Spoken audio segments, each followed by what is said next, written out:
for making Southern Illinois a wonderful place to live. God bless you. And with that, Mr. Speaker, I yield back. The gentleman yields back. The chair recognizes the gentlewoman from Puerto Rico, Ms. Gonzalez-Colon, for 5 minutes.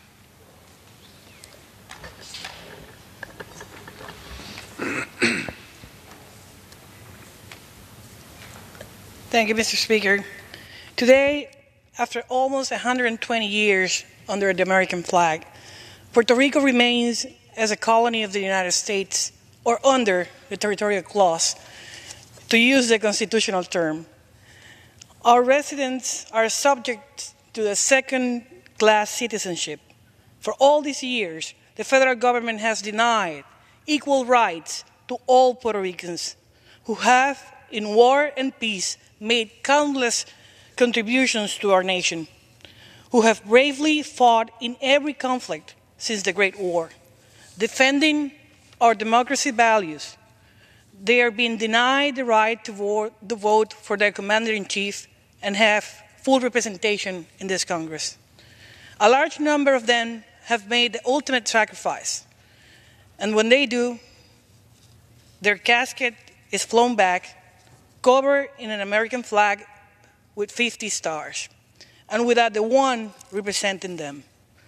Puerto Rico has experienced long-standing inequalities under the federal laws, which now the whole world has been able to witness firsthand following the devastation caused by Hurricane Maria.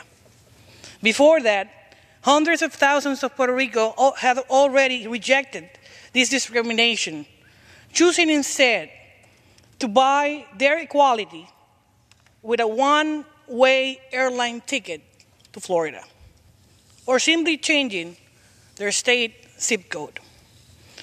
Without the equal rights and responsibilities that are only available through statehood, Puerto Rico will never truly recover and prosper from the hurricane effects. That's the reason we demand and deserve statehood for Puerto Rico now.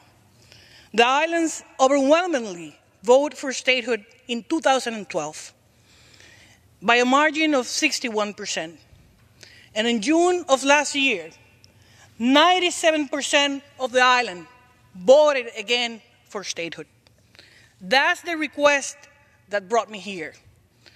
That's what brings today the governor of Puerto Rico, Ricardo Rosselló, the Puerto Rico Senate President, Tomás Rivera Schatz, the House Speaker, Johnny Mendez, and other elected officials from the island that have come today here to witness today's historic introduction of the Puerto Rico shadow delegation to this Congress. That delegation will demand that the United States recognize the will of the people of Puerto Rico to become a state. This long-awaited action is in accord with the precedent set forth by the Tennessee Plan adopted by the territories of Tennessee, Michigan, Oregon, California, Iowa, Kansas, and Alaska, which followed a similar path to the eventual admission as states. It is my honor to introduce this delegation by 7 members, 3 Republicans, 3 Democrats, 1 independent, divided into 2 senators, 5 members to the House, as we become a state. Pedro Rosselló, former governor of Puerto Rico, serves as a chair of the delegation. Carlos Romero Barceló, to the Senate, former governor and former member of the House. Luis Fortuño, former governor, a former member of this House, to the House. Zoraida Fonalledas, Puerto Rico National Committee woman and businesswoman.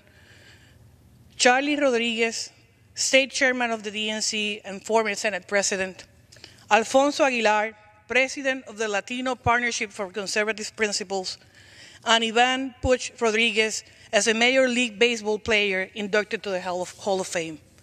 Puerto Rico has come to this House today to claim the American dream and to fulfill its destiny, to obtain equality within the nation and unleash our full potential.